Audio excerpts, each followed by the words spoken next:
Alors, je suis heureux de vous retrouver ou que vous nous rejoigniez si c'est la première causerie que vous ouvrez sur cette chaîne YouTube.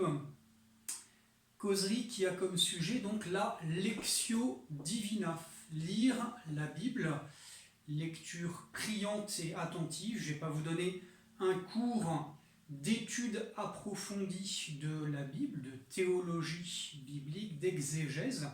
Il y a de très bonnes sources pour cela. L'objet de ces 4 causeries, c'est apprendre à prier en lisant, en méditant avec la Sainte Écriture. Voilà, alors pour ceux qui nous rejoignent, un petit balayage rapide de l'épisode précédent. Donc nous avons vu que la lecture attentive et priante de la Bible nous met vraiment en présence de Dieu et à l'écoute de Dieu. Vous avez sans doute vu ce dessin amusant de Ibsen. Il y a un homme qui lève la tête, l'air contrarié vers le ciel en disant « Eh ben, parfois là-haut, j'aimerais bien que vous m'écoutiez, Seigneur. » Et du haut du ciel tombe une petite réflexion. Moi aussi, mon fils. Voilà, donc prendre la Bible, ouvrir la Sainte Écriture, la méditer, la fréquenter chaque jour, eh bien, c'est se mettre à l'écoute de Dieu. Alors nous avions vu comment préparer cela. D'abord prendre sa Bible sur tablette, smartphone, écran ou dans le livre lui-même, les éditions de la Bible de Jérusalem, Crampon, Hostie, ou éventuellement les textes dans le missel, et puis ensuite se recueillir quelques instants et prier le Saint-Esprit. Voilà. Tout simplement se remettre dans la lumière du Saint-Esprit, le même qui a inspiré l'Écriture sainte. Eh bien, il éclaire aussi notre fréquentation, notre méditation de la Sainte Écriture. Et donc, nous l'invoquons, nous pouvons l'invoquer avec la prière très courte au Saint-Esprit, avec telle ou telle prière tirée des textes de la Pentecôte dans notre missel, ou encore les belles prières des saints, l'invocation au Saint-Esprit de la bienheureuse Marie de Jésus crucifié, ou d'autres prières courte. Voilà, nous avons pris notre Bible, donc là j'ai la mienne devant moi, grand format. Je l'ouvre au Nouveau Testament, deuxième moitié donc, et puis ensuite au début du Nouveau Testament, dans les évangiles synoptiques, voilà les 3 regards croisés de Saint Luc, Saint Marc et Saint Matthieu, et je prends ensuite dans l'évangile de Saint Matthieu, qui est le premier de ce Nouveau Testament. Et ensuite, je prends un passage, une péricope, comme je vous le disais. Alors, je fais cela, je le fais pour une durée de 10 à 30 minutes. Donc, j'ai 10 à 30 minutes devant moi, et je le fais, si possible, une fois par jour. Sinon, au moins, pour commencer, pour se mettre le pied à l'étrier, une fois par semaine. 4 étapes, donc on avait vu la préparation et aujourd'hui on va voir la lecture. Alors on commence par cette question d'un historien très célèbre, Jacques d'Inville, qui disait « Qui lit encore ?» Autrement peut-être qu'en diagonale, qui se frotte à des textes, à des mots, à des phrases, et non pas simplement à des flux d'images ou de sons. Ensuite, qui comprend ce qu'il a lu, et puis qui retient ce qu'il a compris. Il faut avoir cette exigence-là lorsqu'on commence de lire la Sainte Écriture. Il faut être des chercheurs de Dieu, des auditeurs de Dieu dans la Lectio Divina. Pour cela, on lira 3 fois le même passage. Alors, dire ça à une époque où on est dans l'instantané, on est dans le rapide, on scrolle sur nos écrans, on fait passer à toute vitesse des tas et des tas d'images, de données, de textes, etc., etc. et ben c'est sûr que c'est un peu à contre-courant. Non, non, non, là vous allez repasser 3 fois sur le même passage, la même péricope. Une première fois, prise de contact, si l'on peut dire, avec le texte, donc lecture continue en entier, assez rapide.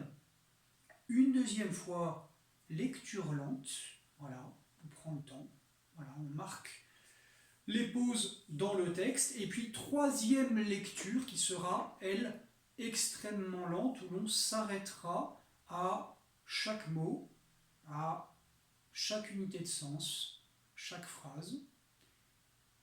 Voilà, c'est ce qu'on appelle une lecture discontinue. La lectio divina, la lecture spirituelle, ne vise pas à avoir achevé d'enregistrer, de mémoriser le plus rapidement possible un texte. Le but, ce n'est pas d'arriver à la fin. Le but, c'est de poser l'âme, la mémoire, l'imagination, l'intelligence dans cette lecture discontinue, attentive. Donc première, rapide et continue. Deuxième, lente et continue. Troisième, très lente et discontinue. Voilà, on va s'arrêter vraiment sur les mots et les phrases. Alors, je fais disparaître cette petite chose-là. Comment lire ensuite? Eh bien, on peut lire soit à voix haute, évidemment, si vous êtes plusieurs dans la même pièce, ce sera un peu compliqué, mais il fut des périodes, des civilisations où on ne lisait pas en silence, on lisait toujours, même lorsque l'on était seul, à voix haute. Voilà. Donc lire soit à voix haute, on pourra associer aussi l'écoute extérieure et la voix également. Labialiser, donc je ne lis pas à voix haute, mais je forme les sons et les syllabes avec les lèvres. Et puis enfin, lire mentalement. Voilà, donc on peut choisir une de ces manières de lire, la lecture mentale. Eh bien, je suis en silence, je n'entrouvre pas les lèvres, je ne produis pas de son, mais je parcours du regard, en suivant avec le doigt, le texte sacré que j'ai choisi. Voilà, hop.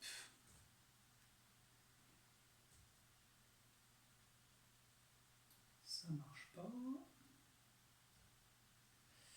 Alors un encouragement, pour ce qui sera peut-être la partie en même temps la plus pratique, on lit. On a annoncé Lectio Divina, lecture de la Bible, bien maintenant on lit. Un encouragement vraiment à cette fréquentation de la Sainte Écriture. Il est tiré de l'imitation de Jésus-Christ, comme on l'avait dit, souvenez-vous. La Sainte Eucharistie, donc l'hostie, contient et donne la présence réelle de Jésus. La Sainte Écriture ou la Bible, elle nous donne une réelle présence de Jésus. Ce sont deux choses distinctes et inégales, mais ce sont deux choses qui se complètent pour nourrir la vie intérieure. Donc les deux sont utiles et profitables en bon ordre à nos âmes. Et cette petite citation de l'imitation de Jésus-Christ, donc le livre 4, le chapitre 11, numéros 3 et 4, sur l'importance respective du sacrement de l'Eucharistie et puis de la Sainte Écriture pour nourrir la vie intérieure, eh bien voilà, nous met vraiment à l'école des saints et nous encourage à entreprendre cette lecture spirituelle et à y persévérer. Voilà, je crois ce que les saints ont cru, j'espère ce qu'ils ont espéré. J'ai la confiance de parvenir, aidé de votre grâce, mon Dieu, là où ils sont parvenus. Et jusque-là, je marcherai dans la foi, fortifié par leurs exemples. J'aurai aussi les livres saints pour me consoler et m'instruire. Voilà, la patience et la consolation des Écritures pour demeurer dans l'espérance. Voilà, c'est saint Paul. Deux choses me sont ici-bas souverainement nécessaires. Enfermé, j'ai besoin d'aliments et de lumière. Voilà, les besoins vitaux dans notre existence naturelle. Eh bien, il y a aussi ces mêmes besoins vitaux dans notre existence spirituelle, surnaturelle, notre vie d'enfant de Dieu. Un aliment et une lumière. Eh bien, l'aliment, c'est par excellence la Sainte Eucharistie. Et la lumière, c'est justement cette Sainte Écriture que nous allons fréquenter régulièrement dans la Lectio Divina. Je ne pourrais vivre sans ces deux choses, donc ce sont vraiment des besoins vitaux. Voilà. La parole de Dieu est la lumière de l'âme, et votre sacrement, le pain de la vie. Voilà, et puis prière de gratitude. Pour conclure cette Lectio Divina, nous pouvons effectivement reprendre ce beau passage. Nous rendons grâce pour avoir reçu par les intermédiaires que Dieu a disposés cette parole divine écrite. Nous pouvons nous mettre ainsi à l'écoute de Dieu. Pour conclure, relisez encore une fois dans l'imitation de Jésus-Christ, livre 1, chapitre 5, ces consignes de lecture de l'Écriture sainte. Cherchez la vérité et non l'éloquence, le brillant. L'Écriture doit être lue dans le même esprit qu'il a dicté. Cherchez l'utilité spirituelle plutôt que la délicatesse du langage. Voilà, c'est un écueil contre lequel ont buté même les saints. Donc c'est encourageant pour nous qui allons y être confrontés. Lisez aussi volontiers des livres simples et pieux que des livres profonds et sublimes, parce qu'il y a un petit peu de tout, du point de vue du style, dans la Bible. Considérez ce qu'on vous dit sans chercher qui le dit. Dans la lecture de l'Écriture sainte, souvent notre curiosité nous nuit. Alors oui, au début, on va s'y mettre par curiosité, mais on est capable aussi de ne pas persévérer, d'aller voir ailleurs par la même curiosité, quand ça n'aura plus le charme de la nouveauté. Comme disait le Père Jérôme, c'est un moyen de pauvre et un pauvre moyen, et pourtant il ne faut pas le négliger. Voilà, si vous voulez retirer du fruit, lisez avec humilité, avec simplicité, avec foi. Ne cherchez jamais à passer pour habile. Voilà, je vous souhaite une bonne Lectio Divina et je vous retrouve pour l'étape numéro 3 très prochainement. Que Dieu vous bénisse.